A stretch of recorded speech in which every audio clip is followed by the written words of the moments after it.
A Comissão Especial do Senado aprovou o projeto de regulamentação da inteligência artificial. Essa proposta estava na pauta para ser analisada na terça-feira, mas a sessão foi adiada em busca de um consenso entre congressistas. A proposta foi apresentada pelo presidente da Casa, o Rodrigo Pacheco, que quer concluir a votação enquanto estiver no comando da Casa.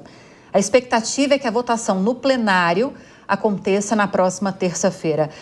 Mônica, a gente está com tantas pautas que têm prazos regimentais para serem votadas, principalmente pautas econômicas, LDO, LOA, leis orçamentárias, reforma tributária, que precisam ser votadas, tem prazo até o final do ano. Será que vai sobrar espaço para essas discussões que são tão complexas também? Pois é, exatamente por isso que eu comecei o programa hoje falando que eu não gosto de urgência, porque estão colocando aí como urgência coisas que não são urgentes. E esse é um exemplo perfeito de uma lei que é urgente, tá? Para ele é, porque ele fica só até o começo do ano que vem. E tem uma agenda outra, né? E aí o Brasil discute, o nosso Congresso Nacional discutindo aceleradamente coisas que precisam de uma análise técnica demorada, precisa ouvir a sociedade, precisa ouvir os especialistas, precisa entender o que acontece lá fora. Então, assim, precisa ter uma regra para a inteligência artificial? Sim, com certeza. Que regra tem que ser esta? Não sabemos. Ela tem que ser a soma de tudo que é feito no mundo, melhorado, tropicalizado para funcionar no Brasil, no meu entendimento. E aí, nossa querida Durso vai falar, porque é uma família que entende do assunto. Mas o que eu espero que ela tenha é transparência, muita transparência e accountability, que é uma palavra complicada para dizer responsabilização. Você poder responsabilizar as pessoas certas, da forma certa e na hora certa. Isso é super importante. E aí, o que eu quero ver é discussão, eu quero ver técnicos falando, conhecimento e inovação, que a gente não entre com preconceitos de, tem que ser assim, com narrativas, porque a pessoa tal que apresentou a lei, então eu sou contra. Vamos entender e vamos fazer o que é melhor para o Brasil, porque não tem como fugir da inteligência artificial e seria muita burrice nossa não deixar ela atingir o máximo da sua capacidade. Agora, Adriana, a gente está atrasado, pelo menos no Congresso, com o debate da regulamentação das redes. O STF está se debruçando agora, se brincar nesse momento. Hoje. Não sei se está rolando o julgamento, mas eles iriam retomar o julgamento da constitucionalidade ou não do artigo 19 do Marco Civil da Internet em ações que estão sendo discutidas pelos ministros. Essa pauta da regulamentação da inteligência artificial corre o risco também de cair nessa mesma sacola de pautas que não conseguem avançar, dada a complexidade do tema, ou não? Essa pode avançar um pouco mais rápido que as outras? Eu particularmente, não queria que avançasse tão rápido. Eu queria que tivesse, como a Mônica colocou, que eu vejo também como necessário, um debate, estudos técnicos sobre o tema, porque a gente ainda é muito leigo, né? E é uma tecnologia que se desenvolve muito rapidamente. Então, daqui até aprovar a regulamentação, eu tenho certeza que muita coisa vai mudar. Então, tem que estar atualizando o tempo inteiro esses estudos, as informações, para subsidiar o Congresso para essa regulamentação.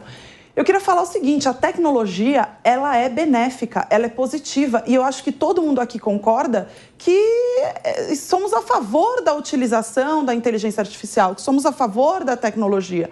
Mas, por outro lado, essa tecnologia não pode ser algo livre, totalmente sem regulamentação. Ela tem que sim ser regulamentada, para, como a Mônica muito bem colocou, trazer essa necessária transparência e, mais do que isso, garantir para nós que estamos utilizando essas tecnologias que elas não estão sendo manipuladas de alguma maneira para fins quaisquer que sejam, fins criminosos, fins escusos, de manipulação de massa, de tudo que a gente possa imaginar. No que diz respeito à responsabilização das plataformas, que é o artigo 19 do Marco Civil da Internet, que está sendo julgado neste momento lá no STF, através de uma ação direta de inconstitucionalidade, é importante a gente destacar que as plataformas, elas, a meu ver, elas têm que sim ser responsabilizadas, mas precisamos ver como e de que maneira. Hoje em dia, as plataformas não fazem o controle do que é postado, por exemplo, numa rede social. E aí, você faz a denúncia de um perfil falso, de uma postagem criminosa, e a plataforma simplesmente se omite e nada faz para tomar essa providência e não é multado. Com essa queda, digamos assim, do artigo 19 do Marco Civil da Internet, que é um verdadeiro protetor das plataformas, eu acredito que as plataformas possam sim passar a ser responsabilizadas e, com isso, elas passem a utilizar seus canais de denúncia de maneira muito mais eficiente e que possam, obviamente, sem afastar o direito à liberdade de expressão do indivíduo, sem tolher todos esses direitos. Então, é algo muito criminoso que a plataforma, num primeiro momento, viu uma publicação que seja de cunho pedófilo, e aí ela tem uma denúncia, o canal de denúncias, as denúncias chegam e ela não tira isso do ar. Ela vai ser responsabilizada. Hoje em dia já tem essa responsabilidade porque no Marco Civil da Internet, porque esse tipo de tema existe, mas foi só um exemplo mais prático. Ou um perfil falso, que ela também, caso não tire em um prazo determinado, que ela possa ser efetivamente responsabilizada. Ainda sobre essas discussões que estão acontecendo no STF, Jaqueline, há muitas controvérsias em relação a essa ação que está em julgamento. A Adriana explicou muito bem sobre o fato de o artigo 19 do Marco Civil da Internet ser ou não constitucional. O que esse artigo estabelece hoje e é o que está em vigor? Hoje, as plataformas de redes sociais, para eliminarem um conteúdo, para excluírem uma postagem, elas precisam ser provocadas pela justiça, elas precisam ser notificadas, haver uma decisão judicial para que isso aconteça. E aí o ministro Dias Toffoli, ele é um dos que acreditam que esse artigo é inconstitucional, porque uma vez que não dá um certo protagonismo para essas redes atuarem em casos mais evidentes de desinformação, de violência, excluírem esses conteúdos, eles vão se multiplicando mais rapidamente. É uma discussão que quem defende e quem critica tem um pouco de razão. É difícil chegar numa conclusão assim, num ponto de equilíbrio. Será que o STF vai conseguir alcançar esse ponto de equilíbrio? É difícil chegar numa conclusão, você tem toda a razão, porque sempre falam assim, mas as redes sociais implicam vários princípios fundamentais, como esse princípio da informação, o princípio da pessoa poder se expressar. E quando nós colocamos que nas redes sociais também tem que ter uma regulamentação, até para a proteção do cidadão e para a proteção, antes de qualquer coisa, da proteção do que está sendo colocado lá, porque não é, a gente sempre já falou isso, rede social não é a terra de ninguém, né? A Adriana falou muito bem, tecnologia é legal, eu gosto, todo mundo gosta, a gente vive com ela, não vive mais sem a possibilidade de progredir nessa parte da tecnologia, mas também não regulamentar em razão que, olha, se eu regulamentar, eu vou tirar um pouco do direito daquele que está postando. Ou, não, as redes sociais, elas não são auditoras do comportamento social, então elas podem receber tudo e passar tudo. Não é assim. Não é assim. No mundo virtual, é a mesma coisa que no mundo real. Eu não posso tudo. Não é? Eu estou aqui, não é porque materialmente as pessoas estão me vendo, eu posso fazer, começar a xingar, começar a gritar. E lá nas redes sociais é a mesma coisa, eu não posso fazer isso, eu não posso fazer isso. Então, olha, eu só vou tirar se eu for provocado judicialmente. Eu não acho isso correto, eu acho que tem que ter sim uma situação de verificar, olha, isso não está correto, eu não vou publicar. Eu não vou deixar na minha plataforma. Isso não é uma ação legal, a minha plataforma não vai aceitar. Então, Lívia, eu entendo realmente que o ministro Dias Toffoli está no caminho correto, mas vai ser difícil. Vai ser difícil. Até porque, Ana, existem algumas coisas, alguns fatos, algumas postagens que são desinformativas e violentas com muita clareza. Postagens racistas, né? Postagens que promovem violência contra a mulher, a desinformação, suicídio. Existem publicações muito claras. Estamos lidando com desinformação e com violência nas redes sociais. Mas, em alguns aspectos, é difícil você definir o que é correto, o que é incorreto. E aí tem esse outro lado sobre a preocupação de você dar esse protagonismo para as redes sociais e elas, com base naquilo que elas tomam quando veem as postagens como certo ou errado, agirem até como censura prévia, talvez, com medo de serem repreendidas pela justiça depois. Isso pode acontecer ou não? Eu acho que este é exatamente o ponto de toda divergência. Porque ninguém, independentemente do que acredita ou deixa de acreditar, vai achar certo que existam postagens de cunho racista ou que existam postagens que incitem a prática de um crime ou qualquer coisa parecida. A grande questão diz respeito ao elemento subjetivo de determinadas postagens. Porque a pergunta, em muitos casos, vai ser: até quando isso é desinformação ou é apenas a minha opinião sobre uma situação específica? Veja, eu gosto sempre de lembrar, embora seja uma tragédia, daquele caso daquela moça que foi vítima de fake news nas redes sociais e acabou tirando a própria vida, né? Eu trago esse exemplo para tentar ilustrar a dificuldade que é você esperar que o Poder Judiciário tome uma ação para retirar ou excluir uma postagem de rede social.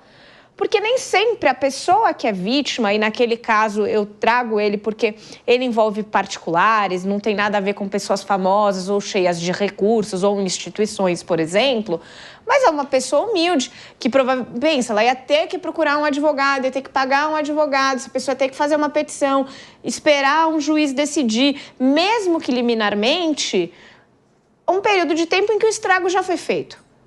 Né? Tanto foi feito que ela acabou tomando aquela opção de tirar a própria vida, o que é absolutamente lamentável. Só que também coloco a seguinte questão: este mesmo caso, poxa, a rede social vai ter a obrigação de verificar se aquela troca de mensagens era real ou não era real. Como ela vai fazer isso? Então, eu acho que a complexidade, ela é muito profunda. Ela vai muito além da discussão que a gente está tendo nesse momento, porque ela envolve, embora eu seja uma pessoa que defendo muito os consumidores, eu acho que sob a perspectiva do Código de Defesa do Consumidor, por exemplo, é óbvio que o provedor tem que responder de alguma forma, porque ele exerce uma atividade lucrativa ao oferecer as redes sociais, mas as redes sociais hoje elas têm um impacto muito grande, um impacto social, que nós não podemos negar e simplesmente aceitar que, tá bom, não cumpriu a decisão judicial, então eu vou tirar do ar, como aconteceu com o X. Porque isso afeta tantas pessoas que não são parte de uma situação específica que não pode ser decidido dessa forma. Então, acho que, olha, o STF, não só o STF, várias cortes superiores ao redor do mundo têm um problemão pela frente. Você acha, Mônica, que o STF caminha para modular essa discussão ou invadir demais uma competência do Congresso e mudar completamente a legislação? Primeiro que não é invadir uma competência do Congresso, porque o STF foi provocado e está respondendo a uma ação que está correndo, então o STF tem mesmo que cumprir o seu papel. Agora, que está faltando olhar novamente a legislação que tem lá fora, o que já está sendo feito nos outros países, para que haja uma resposta inteligente e que possa efetivamente resolver o problema, porque uma resposta que não resolve o problema não adianta, seja ela do Legislativo ou do Judiciário. Agora, a proposta, pelo que eu vi, ela traz uma solução que vai falar dos casos mais óbvios. Então, eu comentei de suicídio porque eu li que o suicídio, então qualquer postagem incitando ou ajudando ou explicando como tirar a própria vida, não tem que ficar discutindo se é liberdade de expressão ou não. Tem que sair da rede. Ou casos, por exemplo, a minha amiga Sandra Nemberg, que usaram a imagem dela e fizeram uma propaganda fake para vender um golpe. E ela já notificou. Ela, a dona daquela imagem, usaram a voz dela com inteligência artificial, exato. E aquilo lá está vendendo golpe. Então, assim, ela já notificou e falou: estão enganando pessoas usando a minha imagem, tirem do ar, e não foi tirado. Então, tem casos muito óbvios onde tem sim que haver um embasamento legal para que até as plataformas, às vezes, querem e não conseguem fazer, possam agir para proteger a população. Adriana, se o Congresso caminhar para essa modulação, que é o que muita gente está acreditando, inclusive Mônica, que falou agora sobre isso, o Congresso não vê mais sentido em legislar sobre essa questão, lembrando que tem um projeto de lei das fake news que está parado há muito tempo na casa. E que é ruim. E que nunca há nenhum tipo de consenso também, nem para mudar o projeto também, né, Mônica? Até porque ele chama para que ele avance. Fake news e tem muitos temas dentro dele. Até direito autoral, enfim, é uma coxa de retalhos. Você acha que essa decisão do STF pode desestimular o Congresso a legislar sobre o tema ou incentivar, pelo contrário? O que você espera? É porque, na verdade, são dois temas de tecnologia, né, dentro desse âmbito do, digamos, direito digital, mas, por um lado, a gente está falando de responsabilidade de plataformas e, do outro lado, a gente está falando de regulamentação de inteligência artificial. São dois temas que se conectam no tema tecnologia, mas, por outro lado, não são exatamente o mesmo objeto. Então, pode ser que sim, que a decisão gerada pelo julgamento do STF exerça algum tipo de influência no Congresso. Mas por não ser um tema tão parecido, pode ser que também não tenha influência. E, particularmente, eu acho que como esse tema da regulamentação da inteligência artificial ainda vai desdobrar, até a gente ter uma resolução final na regulamentação da inteligência artificial, a decisão do STF já vai ter ficado lá atrás. Mas eu me refiro ao projeto de lei das fake news, porque no centro da discussão é justamente uma contestação ao que está no artigo 19 do Marco Civil da Internet. Entendi. Que é o que está em discussão no STF, entendeu? Há correntes, porque essa pauta começou a ser discutida e depois parou, né? No governo Bolsonaro, foi isso? Isso. Acho que foi isso, em 2022, 2021, vou dar uma olhada aqui. E aí, justamente essa questão sobre a responsabilização das redes, de serem proativas, de tirarem esses conteúdos sem provocação da justiça, estava em discussão e não havia nenhum tipo de consenso na ocasião. Aí eu queria entender se, na sua visão, o fato de agora o STF entrar nessa seara vai estimular ou desestimular o Congresso a legislar sobre. Ah, sim, aí diz respeito a exatamente o mesmo tema. Falando-se aí do projeto das fake news, que a gente comentava aqui, que não fala somente de fake news, até por isso que acabou ficando um pouco de lado, porque no primeiro momento falou, fake news, mas aí começaram a ver, tinha outros milhares de temas e assuntos que talvez nem tivessem a ver, nem tivessem que estar nesse projeto, porque misturou ali muitos assuntos. E ele acabou ficando de lado. Pode ser que sim, que essa decisão do STF venha provocar o Congresso a voltar a trabalhar esse projeto das fake news. Sim, o projeto é de 2020, mas a discussão seguiu por muito tempo. Enfim, só que não, seguiu, mas sem conclusão. Não foi concluída, né?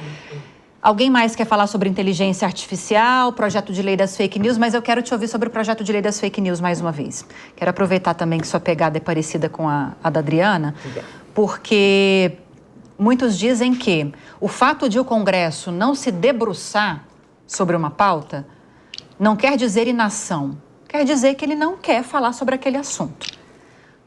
Mas o Congresso tem essa prerrogativa de não quero falar sobre isso, não vou discutir, porque aí o que acontece? O Congresso não discute, onde que as crises e os desentendimentos vão parar? Lá no STF. E aí o STF começa a discutir a questão e leva dedo na cara, porque você está invadindo a minha competência de legislar. O Congresso pode falar, não vou discutir essa questão? Ele pode, mas ele deve? É isso que eu quero dizer. Não, Lívia, ele não deve falar, não vou discutir essa questão, até porque essa questão é de respeito da sociedade. A sociedade está pleiteando esse assunto. Ela está falando, olha, isso não está certo, eu preciso saber o que eu posso, o que eu não posso, como eu devo me defender, como eu, uma pessoa séria, posso postar dentro de uma plataforma séria. E aí, quando o Congresso simplesmente fala assim, nesse momento eu não quero falar. É uma situação um pouco difícil. E aí eu concordo com você que começa as vaidades, porque se eu não tenho um Congresso atuante, eu, como cidadã, eu vou aonde? Eu vou para a Justiça. E aí fala, olha, a Justiça não pode se meter nisso, porque é muito protagonismo. Mas é difícil. A inação de um instituto, a inação de uma parcela da sociedade, que é o Congresso representado pela sociedade, ela causa muita dificuldade. E aí abre o leque para que todo mundo possa discutir, e não da forma que deveria ter sido, né? Lá no Congresso mesmo.